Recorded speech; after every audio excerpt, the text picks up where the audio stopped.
नमो भगवते वासुदेवाय। ओम नमो भगवते वासुदेवाय।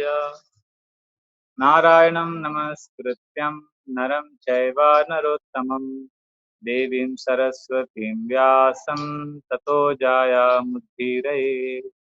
नष्टप्रायेषु अभद्रेषु नित्यं भागवत सेवया भगवतीरुत्तमश्लोके भक्तिर्भवति नैष्टकी।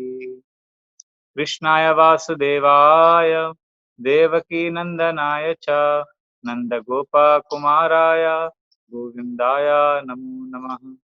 नमो पङ्कजनाभाय नमो पङ्कजमालिने नमो पङ्कजनेत्राय नमस्ते पङ्कजाङ्ग्रे। मम ज्ञानतिमिरन्धस्य ज्ञानाञ्जनशलाकया चक्षुरुन्मिलितं येन तस्मै श्रीगुरुवे नमः। मूकं करोति वाचालं पङ्गुं लाङ्घयते गिरिं यत्कृपातमहं वन्दे श्रीगुरुदीनतारिणं परमानन्दमाधवं श्रीचैतन्यम् ईश्वरम्। नमो ॐ विष्णुपदाय कृष्णप्रेष्ठाय भूतले श्रीमते भक्तिवेदान्त स्वामिनिति नामिने। नमस्ते सरस्वते देवे गौरवाणी प्रचारिणे निर्विशेषा शून्यवादी पाश्चात्यदेशतारिणे। वाञ्छाकल्पतरुभ्यश्च कृपा सिन्धुभ्य एव च पतितानां पावनेभ्यो वैष्णवेभ्यो नमो नमः। जय श्री कृष्णा चैतन्य प्रभु नित्यानंद श्री अद्वैता गदाधर श्रीवासादि गौर भक्त वृंद। हरे कृष्णा कृष्णा कृष्णा हरे हरे, हरे रामा राम राम हरे हरे। हरे कृष्णा कृष्णा कृष्णा हरे हरे, हरे रामा राम राम हरे हरे। हरे कृष्णा कृष्णा कृष्णा हरे हरे, हरे रामा राम राम हरे हरे। हरे Krishna. Welcome to the third session on the art and heart of spirituality. We're discussing how, for advanced practitioners of Bhakti Yoga, offering their heart to the Lord and experiencing deep connection with Krishna is very natural. And our endeavor through this seminar is to learn steps, or is to learn ways by which we could also switch on the heart button in our bhakti. Unfortunately, for many of us, the head button is always on. We are constantly analyzing and thinking rather than living in the space of offering heartfelt emotions to Krishna. So we have discussed basically so far three principles through the example of the wives of the Brahmana from the 10th canto of Srimad Bhagavatam. Three principles that can help us experience connection with the Lord during our Bhakti Yoga practices. And these three principles are hearing about the Lord consistently, secondly, rendering services, which is what we discussed yesterday and day before. And then we also discussed the third principle, which is we need to begin to invest our emotions in Krishna. So for this, we discussed the pastime of Satsvarup Maharaj when a devotee asked him that how can we offer our hearts to Krishna and how can we offer prayers if we don't feel like? So Maharaj suggested we need to go one step back and offer a prayer to Krishna that I'm unable to offer a prayer. And if we can't offer such a prayer, then again we go one step backwards and offer a prayer that we can't offer a prayer to offer a prayer to Krishna. Somehow we have to connect to Krishna and offer our emotions. Although this is the difficult part, because we are habituated to offer emotions to material things or material people. But how do we offer emotions to Krishna, whose presence we are unable to perceive directly in our lives? It may be easier for me to offer my emotions to a human being or even an animal in this world than the Lord, the Supreme Lord, who lives in a transcendental world. So how do we do that? So To understand that, we will continue with the pastime, and we will see how we can enter into the heart of Bhakti. So, in this pastime, the coward boyfriends of Krishna went to the Brahmanas asking for food, and they were neglected. And then the boys were told by Krishna, now you please go to the wives of the Brahmanas.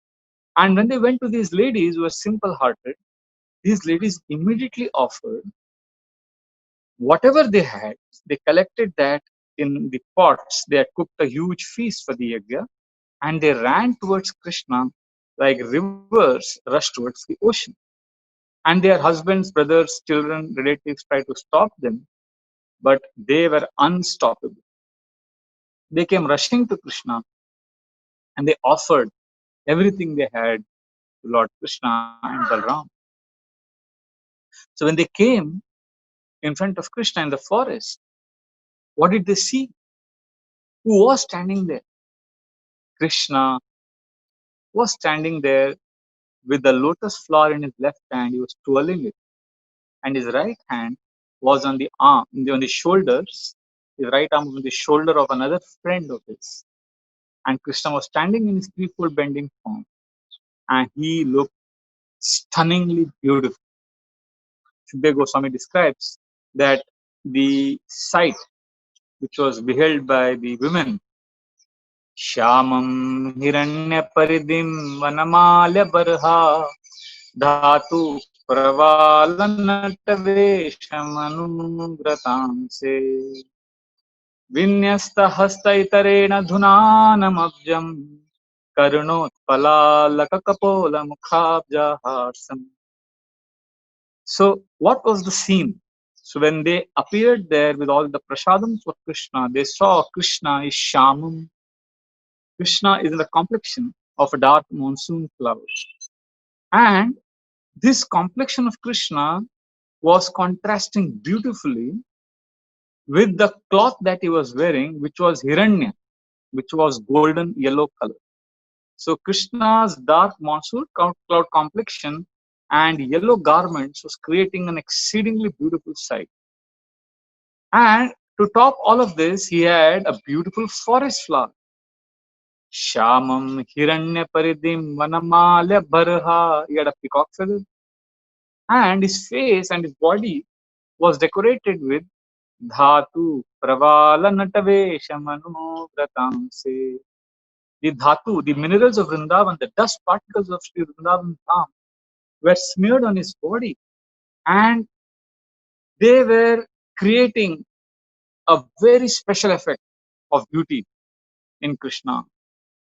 And Natavesham Anubratam, say he was standing like an expert actor. He was standing in a very dramatic pose. Krishna is not standing static. He is not stiff. He is gracious. And what was he doing? He was not simply standing like this. He was twirling. Vinyasta hasta itarena dhunanam abjam. Abjam means a lotus flower. He was twirling a lotus flower beautifully. Karnot palalaka kapola mukhabjahasam. He had white lily flowers stuck on his ears, and his forehead was shining, and mukhabjahasam, his face was pleasing. He was smiling. So this is the sight which the women from Vrindavan were able to see when they saw Krishna. Now, this is also a very good meditation for those who want to get attached to Krishna. We can also meditate on this form of Krishna. Krishna standing with his yellow garments, the peacock feather, this pleasing smile. The Srimad Bhagavatam gives many verses describing how we could meditate on the Lord's form. Ekaikashungani dhyanubhavaye padadiyavad hasitam gadabrita jitam jitam sthanamapoya dharaye param param shuddhyati dhiryata yatha. Ekaikashungani, one by one, step by step. Let us meditate on the limbs of Krishna. This is a recommendation given by Srila Shukdev Goswami in the second canto of Srimad Bhagavatam. that we can fix our mind on Krishna's transcendental limbs, starting from Pada Diyavad Hasitam Gadabhrita. Starting from his lotus feet, we can go up to his pleasing smile. And what will happen? Jitam Jitam Sthanamapoya Dhare. As we rise in our meditation from Krishna's lotus feet to his face, we will see that we will also be conquering over our lower selves. Param Param Shuddhyati Dhīryatayata. So as we meditate on Krishna's limbs and as we move progressively upward on his transcendental body, Param Param Shuddhyati, we will also accordingly experience purification of our consciousness as we are meditating on Yatha Yatha. As we meditate on Krishna's form, we will also experience purification of our consciousness. So this is the way we become Krishna conscious. And Shukdev Goswami never loses an opportunity to describe Krishna's beauty in great detail. Therefore, in the very first canto of Srimad Bhagavatam, when the sages are assembled there, they are greeting Sutta Goswami and they're begging him to speak more of Srimad Bhagavatam because they're really excited to hear about Krishna. So at that time also, they tell Sutta Goswami that we had assembled here to perform 1,000-year sacrifice and we've been performing so many sacrifices. So much of fire yajna. And what is the result of all these yajna that we are performing? Karmanasmin anashvase dhuma dhumamritam bhavan apayati govinda padapadma savam madhu. Karman asmin anashvase. We have been performing so many sacrifices. Even these brahmanas in this pastime are doing all these yajnas. So the result of this yajna is what? Dhuma dhumamritam bhavan. Only more and more smoke. And this smoke is, of course, it is very auspicious what these sages were doing, but out of humility, they are saying that the fire yajna that we are performing is only producing smoke and more smoke. But you have come, O great sage, Apayati Govinda, you are giving us Govinda, you are giving us Krishna, and Pada Padma Savam Madhu, the nectar of Krishna's lotus feet. Krishna's katha, Krishna katha is like honey, and that honey is emanating from the lotus feet, and we are able to meditate on Krishna's transcendental, beautiful lotus feet and his form. So this is the beauty of Srimad Bhagavatam. Krishna is glorified in choice poetry, and here the women have come with prasadam, and they are giving this prasad to Krishna, and they see Krishna twirling a lotus flower. Sri Vishwanath Chakravarti Thakur beautifully paraphrases a conversation between the Brahmana Patnis and Krishna. Krishna tells them that, I'm twirling this lotus flower because my heart is like a lotus flower. And my heart is actually going through a lot of churning of emotions as I'm spending time with you, as I'm seeing your beautiful form. And then Krishna says, actually, this lotus flower which I have, so Krishna continues to explain. He says, not only my heart is like a lotus flower, your hearts are also like a lotus flower. And what I am doing through this pastime is I'm twirling this lotus flower. This is to indicate that I'm actually holding your heart and I'm twirling it. I'm churning your heart with emotions for me. This is bhakti. This is spirituality. So when we practice spiritual life, Krishna, he actually churns our heart with emotions. You'll see devotees going through intense situations. You'll see devotees offering intense prayers to Krishna. So this is all compared to Krishna twirling the lotus flower, because there are refined, evolved emotions growing in the heart of a devotee. In fact, one lady, one woman, one of the Brahmana Patnis was running towards Krishna to offer food. She was stopped by her relatives and she was feeling such intense separation from Krishna that she actually gave up her body. She died. She gave up her body and she went back to the spiritual world. So this is one of the effects of practicing bhakti, that the heart becomes rich with emotions, feelings.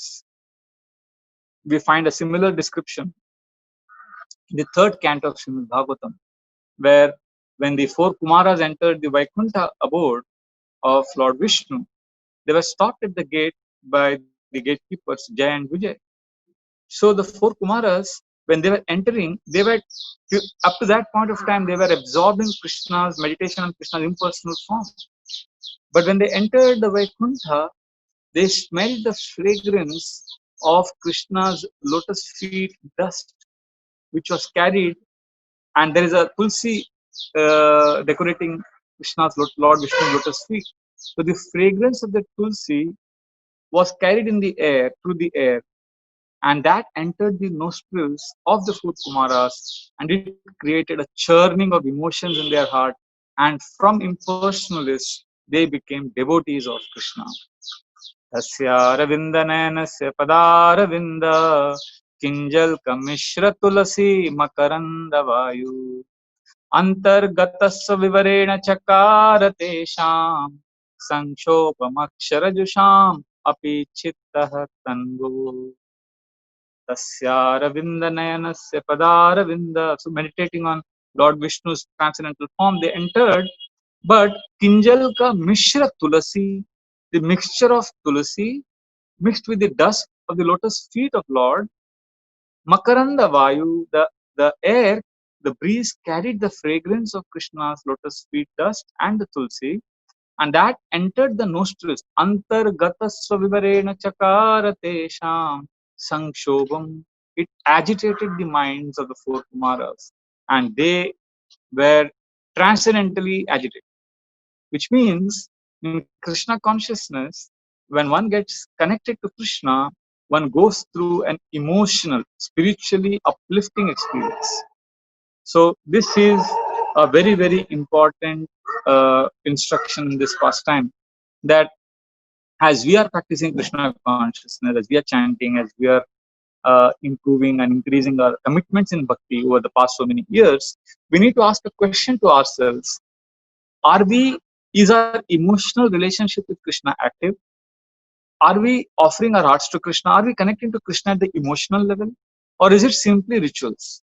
Okay, I understand. We may not experience love, we may not experience affection 24/7. That's natural. But do we at least sometimes experience deep affection? Do we actually offer our heartfelt prayers to Krishna? Do we offer a prayer with feeling? Like, um, in a relationship, let's say there is the husband and the wife. So they are working for the family. Now they are taking care of each other, they're taking care of the family, they have love for each other, and they may be busy the whole day, but they do spend time, exclusive time, to connect to each other. Now they don't spend time in the sense, they don't sit and say, okay, I love you, I love you, I want to feel love. No, love is there in the background, and they serve the family, they serve each other. But although there is love which is motivating them to serve, if they are disconnected from each other, if they actually feel lost, they pause and they connect. So this connection with each other is very important in relationship. Similarly, in our relationship with Krishna, it's all right that we are serving Krishna. We are doing projects, we are doing book distribution, we are doing life membership schemes, we are generating funds, we are doing construction, we are preaching, we are doing so many projects. Great, which is for Krishna. But if we are getting disconnected, in the sense, if our life is getting entangled with material energy more, that means we are losing connection with Krishna. So at such a time, do we have the wherewithal to stop, to pause, and say, hey, wait, Krishna, I'm getting disconnected. I need to connect to you. Krishna, this is for you. Krishna, are you there? Hmm? So a devotee, a sadhaka, a spiritual practitioner time and again takes inventory of his consciousness. Remember, Srila Prabhupada established International Society for Krishna Consciousness. It is our consciousness that needs to be offered to Krishna. It is our consciousness that has to be purified. It is our consciousness that has to become spiritualized. And what is consciousness? Srila Prabhupada, in many places, in many of his lectures, he defines, when he says consciousness, he means a conglomeration or a combination of three things: mind plus intelligence plus ego. These three together, Srila Prabhupada said, is consciousness. Right now, our consciousness is contaminated. Our mind, intelligence, and ego is polluted. But when we remember Krishna, when we chant Krishna's holy name, when we hear about Krishna, so this consciousness, this composition of mind, intelligence, ego, this gets purified. Just like an iron, which is put in fire, becomes fiery. Similarly, when consciousness is connected to Krishna, then consciousness becomes Krishnaized. So, therefore, when we are rendering various services, we need to pause, we need to connect to Krishna. Om pavitro pavitro va sarvavastam gatopi vah yah smaret pundarikaksham sabhaya bhayantarah shuchi. Whether we are purified or unpurified, apavitra pavitrova sarvavastam, in all time, place and circumstances, yes, Mare, if we can somehow connect and remember Pundarikaksham, the lotus-eyed Krishna, Sabhaya Bhayantara Shuchi, we become purified and cleansed inside, within and without. Therefore, the key is this connection. So, this emotional churning, like yesterday I gave the example of this devotee who was very disturbed and angry with Krishna, and his spiritual master told him that he was making advancement because he was offering his emotions to Krishna. He was going to Krishna and telling Krishna that Krishna, I'm suffering. Krishna, are you there? Krishna, please help me. So, so this is the key. You know, our relationship with Krishna is not contingent upon Krishna satisfying our desires. Whether Krishna satisfies our desires or not, what is more important is we go to Krishna. Sometimes people accuse us, oh, you are Hare Krishna devotees. You are supposed to be lovers of God, but you go to God when somebody is sick, you are saying, oh God, oh Krishna, please cure this devotee. When you have a job problem, you are praying to Krishna for a better job. When you want to travel from one place to another place, you are saying, Krishna, please let me go there safely. So you are as materialistic people because you are also approaching Krishna for material desires. No, we need to clarify. When we approach Krishna apparently for our material needs, that approaching Krishna is not in the mood of a businessman. It's not that, oh Krishna, you better fulfill this 1, 2, 3, 4 desires. Only then I will continue my relationship. No.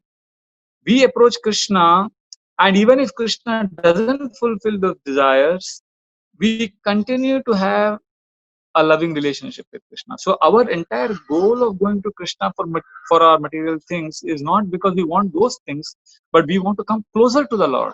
See, just like, an employee negotiates with an employer, and a child asking his parent. There is a big difference between the two.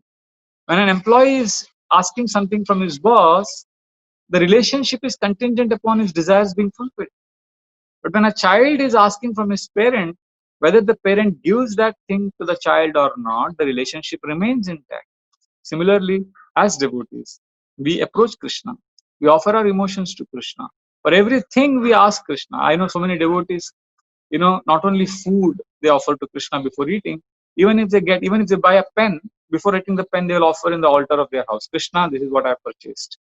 They buy a new pair of clothes, they'll offer those clothes in the altar. Krishna, please accept this. I accept, and then I take this as your prasad. So you may think, but why offer a pen and a cloth? No, the whole idea is we want to remember Krishna.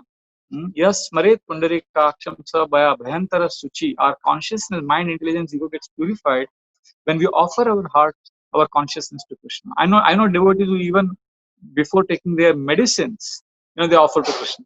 Krishna, I'm taking this medicine. Please let me take this as your prasad. Because you don't give medicines to Krishna. Krishna is not sick. But Krishna is offered this by devotees out of love because they somehow want an excuse to remember Krishna. They want to connect to Krishna. So this is what is going. This is what is happening in the lives of these Brahmana Patnis. This is what happened to the four Kumaras. They went through an emotional upheaval, spiritually uplifting experience where there was churning of emotions. As devotees also, when we come new in Krishna consciousness, we get excited by the chanting, by the prasadam, by the programs. But this is this is simply the beginning of bhakti. Bhakti actually grows when we take it to the next level, when there is there is a struggle, and in that struggle we offer our heart. Like right now, many of us are at the stage of anartha nivritti, a stage of cleansing of the material desires from the heart. It is Chaitanya Mahaprabhu gave the example to Rupa Goswami at Prayag when they had a meeting for 10 days. Or Chaitanya said, devotional service, spiritual practices, this is like an ocean, huge ocean which has no depth, and which is so deep that it has no bottom, and also it is so wide and so expansive that it has no shores. So imagine an ocean which is so huge that it has no shores, and it is so deep that it has no bottom. So Lord Chaitanya said, Bhakti is such an ocean, and if there is one drop from this ocean is taken, one drop of water from this ocean is taken, that one drop is sufficient to drown the entire world in loving ecstasy of Krishna consciousness. So this is the power, this is the nectar of bhakti. Now, to experience that ecstasy, however, we can't be at the shores of the ocean. Now, we come to Hare Krishna movement, we hear about Krishna, we attend Bhagavad Gita courses. So it's like, we're entering the ocean. But if you see in the ocean, there are huge waves which are tossing about, which hit us. But what an expert fisherman does, who has a boat, he tolerates these hard hitting waves. He somehow takes his boat deep into the ocean, and it is in the deep ocean that he puts his net and collects the fishes. Similarly, when we enter the ocean of Krishna consciousness, at the shores there is struggle. It's a struggle to take the boat of our bhakti deep into the ocean. We'll keep facing setbacks, challenges. But once we can take our boat deep into the ocean, that's where we can collect the fishes of realizations and experiences of connection with Krishna. So these examples, these pastimes from the Srimad Bhagavatam are inspiring us, are encouraging us to not stay stuck at the shores. So because we have to go through struggle, because we struggle in our material life, right? We struggle in our job, in our relationships, in our family. So then when we come to Hare Krishna and we hear that in spiritual life also there is struggle, we get discouraged because we are tired of struggle. We want bliss, we want ecstasy. Why this struggle? No, Lord Chaitanya, Srila Prabhupada, or Parampara is assuring us that this struggle is natural, because the struggle is at the shores of the ocean. If we can, if we can sustain and if we can cross through this, then we enter the stages of Nishtha, Ruchi, Asakti, Bhava. We enter higher stages of bhakti. But we have to go through this struggle simply, just like we need to go through this struggle so that we can come closer to Krishna, so that we can offer our hearts to Krishna. Because this struggle per se, that is the rule of this world, right? In the Bhagavad Gita, Krishna says that we're all eternal, we're all supposed to be experiencing deep union with the Lord. Mamevamsho jiva loke jiva bhuta sanatana manah sashtanendriyani prakriti sthani karshati. Krishna says that struggle, karshati, is the name of the game of this material world. We are constantly struggling, and this struggle causes suffering. When we come to spiritual life, however, there is a purification that is happening because of this struggle. So when we struggle in our spiritual practices, that struggle is healthy. It purifies our consciousness, it purifies our mind, intelligence, ego. It removes the dirt from the consciousness, from the mirror of our heart. But having said that, we also need to clarify that we can't be struggling 24 hours a day, because this struggle which we go through in life especially in our spiritual practices, is born out of a sense of duty, a sense of obligation. We we want to come closer to Krishna, and in that effort we are struggling to stay awake. Like for example, we are hearing the class and we feel sleepy, so we struggle to stay awake. When we are chanting, we are distracted. We struggle, we fight, we make a choice. Yesterday we were discussing about choice at the service, at the second choice that we need to make to experience emotions for Krishna. And these choices always mean a struggle. And then also, in our relationships, in our chanting, anything we do, like tolerating other devotees idiosyncrasies, is also a struggle. So we constantly go through struggle, but within this struggle we also need to look for a calm center. We need to look for a space of satisfaction where there is no struggle, and in that space of satisfaction we need to spend some time there. And that is what is technically called as a home state. It is a state where we experience deep contentment. For some, now, for many, their chanting of 16 rounds is not their home state. Fine, it's not a space where they are actually deeply satisfied. It's a struggle. Every day they are just looking at the counter beats and trying to finish off their 16 rounds. So it's a struggle. Fine, then what do you do after your job? Then you have a meetings with devotees and you're doing some projects, so there is a struggle there. Then you have some negotiations, there is a struggle there. Then you sit to hear the class and you feel sleepy and you're struggling there. So everywhere, if you're struggling the whole day, it can have a debilitating effect on your body and mind, although the soul is getting nourished by spiritual struggles. But body mind composition is a reality. So we need to take care of it. Therefore, while practicing bhakti, we also need to look for those aspects of spiritual life where there is no struggle. And that is like our home state. That's a state where we simply get nourished by Krishna happily and we experience contentment. Now, when we are chanting Hare Krishna, it is, for many people, it is not in a space of satisfaction. It is like, I have to get this done because I have taken initiation and I have to chant 16 rounds. So that have to is coming from a space of duty, which is good, a space of obligation, a healthy fear, which is good because it is purifying. Anyway, we have so many obligations and duties in the material world. And now we have obligations and duties in our spiritual life that is purifying. But the fact remains that if it is an obligation, if it is a duty, then it is more like office. Just imagine office and home. Office is a place where you are like duty bound, where you have to get things done, where you don't like, but you have to do it. And you don't feel safe there. You are like in a hurry. You may sometimes even cut corners and you are time bound.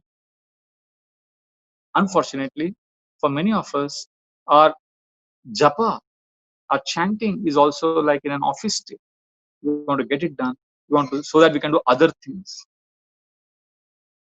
So fine, let's not panic about it. If japa is in your in an office state, is there something at least in our spiritual practices which is in a home state, which is what we actually love? It could be worship of the deities. It could be reading verses from the Bhagavatam, where there is no struggle. I know some devotees for whom association of devotees is their home state. They can spend hours just listening and being with devotees, taking part in kirtans, just spending time. For some, it is a temple hall. They come to the temple, they just feel at home. So, so my point here is, if we want to connect to Krishna at an emotional level, if we want to offer our emotion, and if we want the our heart blossom and grow and expand in our devotional practices, then we need to discover those states of being or those activities where we are completely at home. So if you discover your home state in spiritual life and you spend time there, then you don't struggle, then you are nourished. And that nourishment gives you the strength to face your struggles happily, because struggle we cannot avoid. Material world has been designed in such an amazing way that there is always challenge. In fact, the reason why we go through so much suffering is because we expect this world to give us happiness. This world has not been designed to fulfill our desires. This world has been designed to give us challenges. And if we see this world for what it is, if we see Krishna's creation as, as a creation to give us challenges, and if we are clear about it, then we will be excited. We will see every situation. You see in your life, every day there is a challenge. Sometimes there is a financial challenge and you overcome that financial challenge. Then you have relationship challenge, you overcome the relationship challenge. Then there is something with your wrong with your health. Every now and then there are challenges, and the biggest challenge is posed by other human beings, right? So it's always challenging, and to face these challenges is a struggle. And we come to spiritual life, these challenges don't disappear. So there's always going to be challenges, there's always going to be struggle while dealing with the challenges. And to ensure that our spiritual practices give us rich experiences of Krishna, as we are struggling with our vows and commitments to make progress in spiritual life, we also need to discover and spend some time in our home state, in those activities or in that state of being where we feel deep sense of connection. Now, let me clarify what exactly is a home state. What exactly is a spiritually safe space? So basically, when I say home state, I mean, see, if there are these 4 or 5 characteristics, like let's say there is an activity that you perform in bhakti, or there is a particular state where you are in. If that situation or that activity has these 4 or 5 characteristics, or most of these 4 or 5 characteristics, that means that is your home state. That is where you need to be more, so that your emotional relationship with Krishna grows. What are these characteristics? First, do you feel safe? Like, I'll give an example. I know somebody who loves deity worship. He can spend the whole day decorating the deities, dressing the deities, taking photographs of the deities. Deity worship is his home state. And one day I asked him, why are you always in the deity room? So immediately he said, Prabhu, I just see the deities, I feel safe. So this is a key word. Safe. Safe means basically, you are at home. You feel you have reached home. When you are not at home, when you are running around, when you are going to office, you've seen people running around in the trains, the local trains of Mumbai, rushing from one place to another place. They are always looking here and there, and they are munching a sandwich as they are running. They are driving fast. There is so much of insecurity. There is fear. So we are talking about a state of existence which is opposite of fear. This is the first characteristic of a home state. Are you in a state of fear, or are you kind of safe? You are at home. You feel a sense of belonging, and this is a state where you are kind of stopped. There is nothing. There is nothing to. It's like, you go many places. Finally, you come home, and when you come home, not only you are safe, you stop at home. That's your final destination. So for many of us, many of our practices, many of the things we do are a means to achieve some other end. We are on a journey and we think the destination is something else. Like, I may be chanting Hare Krishna thinking I want to go back to Godhead. So chanting is a means to go back to Godhead. But for some, chanting is not a means to go back to Godhead. Chanting is stop. That's the destination. That is where they have ended. There are advanced devotees who I know who chant. They're not in anxiety. They just chant because they feel safe when they are with the holy name. They are, for them, chanting is the end in itself. It's not a means to something else. So I'm now one way of explaining this is chanting should be your home state. I'm not talking from that space. I'm asking you, please ask yourself, is there some activity or is there some phenomenon in spiritual life? Rupa Goswami has given us 64 items of bhakti, and there are so much of variety in spiritual life. Ask yourself, is there something at all in your life, in your existence, where you experience safe, home, a sense of belonging. That is your homestay, where it's not a means to an end, it's an end in itself. You're not trying to fill some gap, you're not trying to remove some discrepancy in your life. You have reached the end point. This is it. Just like when you reach home, you're like, ah, I've reached home after a long, tiring journey. Similarly, when you say read Bhagavatam, or when you hear Ramayan, or when you hear some classes, or when you worship the deities, or when you go to temple, is there some kind of is there this kind of an experience?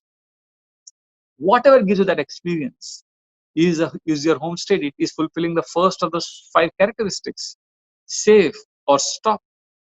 It is an opposite of fear and insecurity. Now, uh, I know one young man who travels and who works. He leaves home in the morning at around 5:30, and he comes back to he stays at Ulhasnagar, very far off place in Mumbai, suburbs of Mumbai. He leaves at 5:30 for work, and he reaches home um, by around 9 o'clock in the night. Actually, he comes home back to Ulhasnagar, the station, at around 7:30, but he reaches home by 9:30. Basically, he's out of his house for 16 to 17 hours. And it's quite exhausted when he comes home. And then again, next day morning, he has to rise by 4 o'clock, take bath, rush back, travel. So he's got a very hectic schedule. So I was asking him one day, recently when I met him, that, you have such a terrible schedule. I mean, how do you live? How are you able to motivate yourself? So he said something interesting. He actually blushed first. And then he smiled and he said, Prabhuji, I know I'm recently engaged and to get married to a lady, and I really love this woman. She's such a nice person. So every evening around 7:30, I meet her in the park. And for 1.5 hours, I'm with her. So when I leave home at 5:30 and I'm really packed with my office work, with my marketing and with my meetings, there are times when I get choked up, when I'm like really miserable. But I know that at the end of it, I'm going to spend solitary moments with her. I'm going to spend some time with her. That anticipation, that actually that moment when I'm there with her, that is my home. That is my safe space. So now I'm asking you, in your life, is there some point where you feel fine? There's nothing more than this. This is it. This is a stop. This is where I am at home. So that is your home state. Nothing more to achieve. So that is the first characteristic. Hmm? And you can know you are not in a safe spot if you are having fear. So when he's with this fiancée, the girl is going to get married to, my friend, he says, when I'm in office, sometimes there is fear, there is anxiety, there is insecurity. But when I'm with her, there is no fear. So that's the first criteria. No fear, but safe. That is a home state. The second criteria or the characteristic is there is deep satisfaction.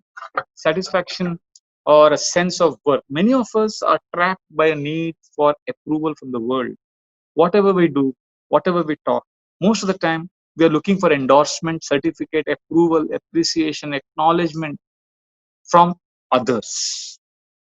But you are in your home state when you are pursuing that activity, or when you are in that particular environment or in that space, you don't need anybody in the world to glorify you for that. You don't need the fame, name, respect, honor, position. Whether you are glorified or whether you are ignored, you are fine because you are in your home state. You are experiencing satisfaction. And you know you are not satisfied when you are seeking approval. Like I know somebody who said that he loves to serve. Service is his home state. Wherever he sees, he likes to serve. So he said, I feel very satisfied when I serve.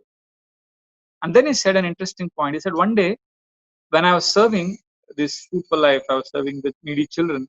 Somebody took photographs and they put it on Facebook, and it went viral, and many people shared their likes. He said then later on when I was serving after a few days, I was more conscious of taking photographs and uploading those photographs and I was looking at the likes. And then I realized somewhere that service had no longer become my home state because I wanted something out of this service. This service was not giving me satisfaction per se. Now, in ISKCON, as a preacher, I have a mandate to tell you how when we render service, we feel satisfied. But that's the second step. Right now, I'm in the first step. Do you have some activity at all which satisfies you so much that your need for serotonin, which is one of the happiness chemicals, which makes you which gives you a sense of worth, you know, is dopamine, endorphin, oxytocin, and serotonin. Serotonin is a sense of worth. It's a leadership chemical. Yes, I am worthy. I am doing this.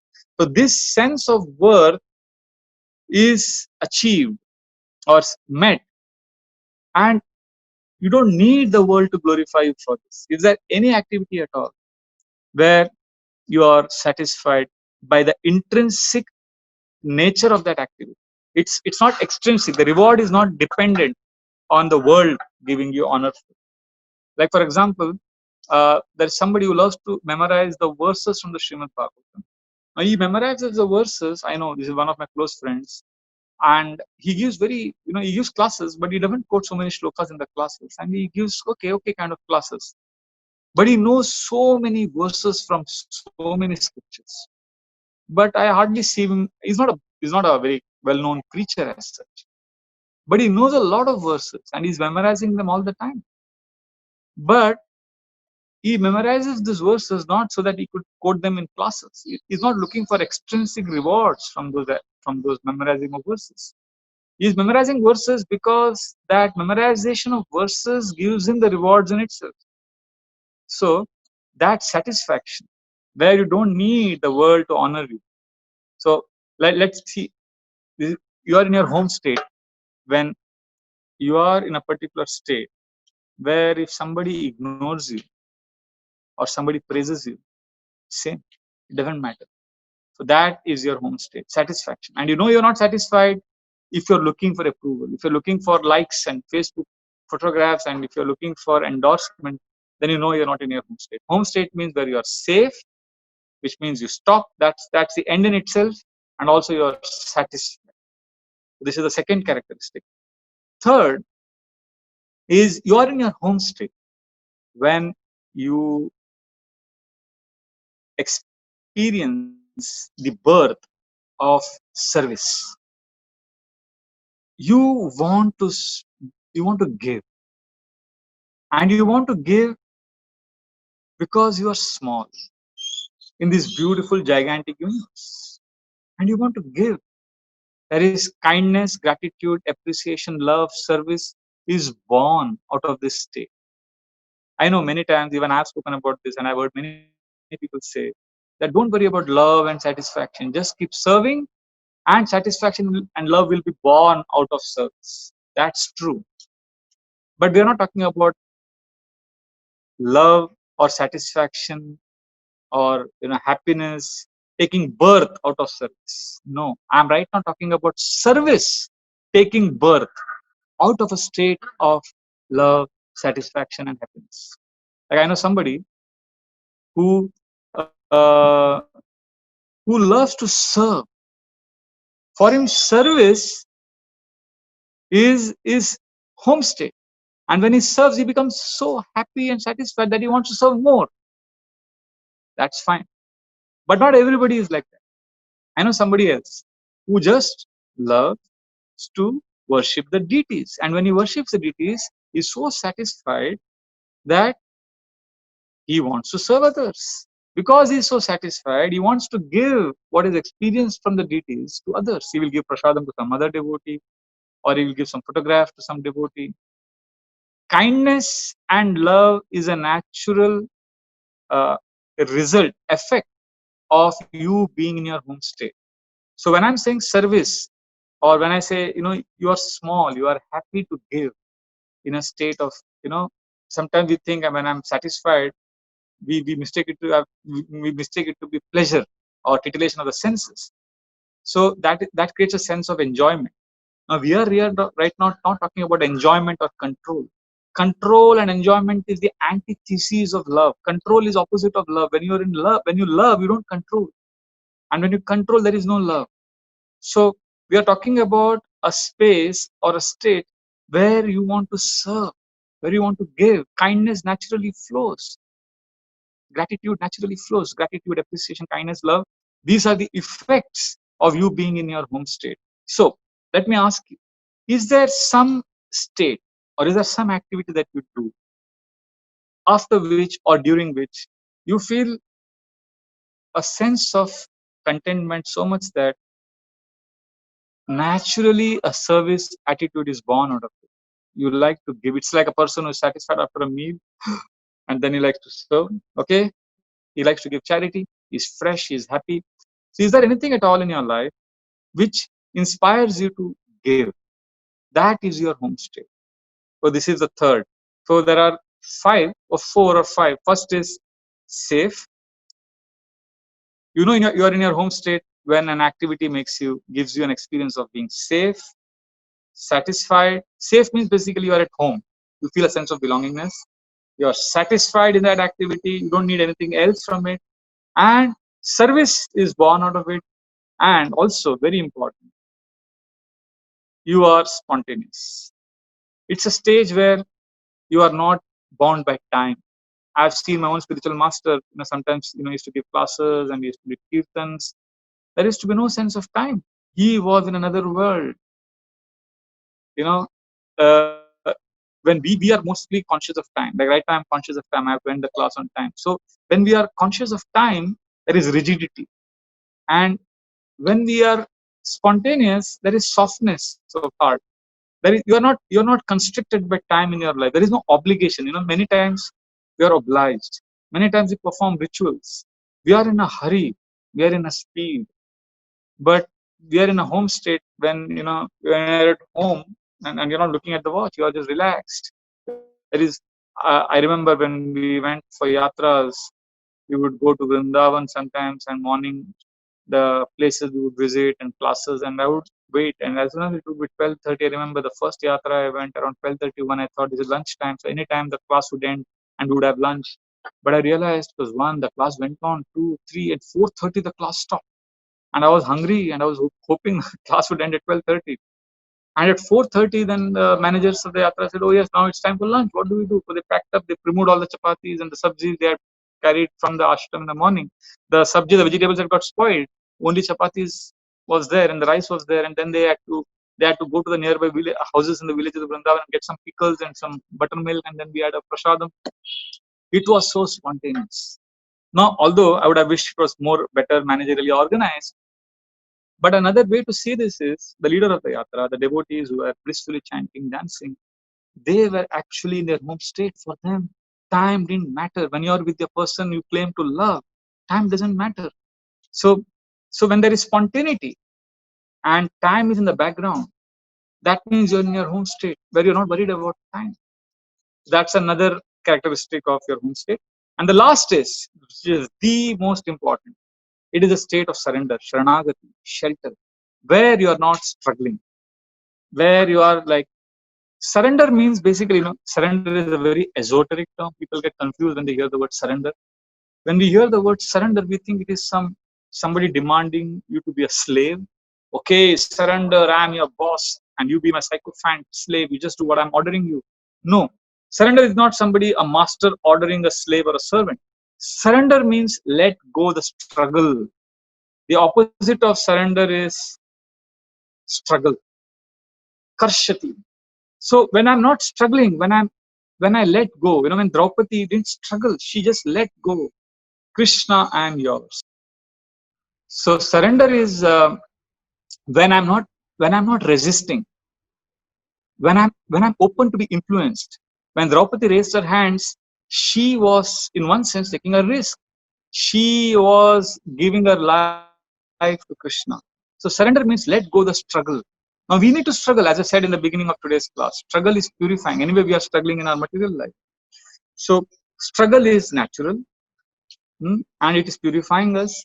But we also need to have some activities or some states of being where we don't struggle, where we simply release, where we let go, where we are willing to be influenced, where we allow, where we listen, where we are that surrender. Now, for example, as I'm speaking in this class, I'm giving an example now. If you are suspicious of what I'm speaking, and if you think, oh, what is he saying? Is this bona fide? Is this spiritual? You know, so that means there is some struggle now. So because you're struggling right now, listening to this, you are not in your home state.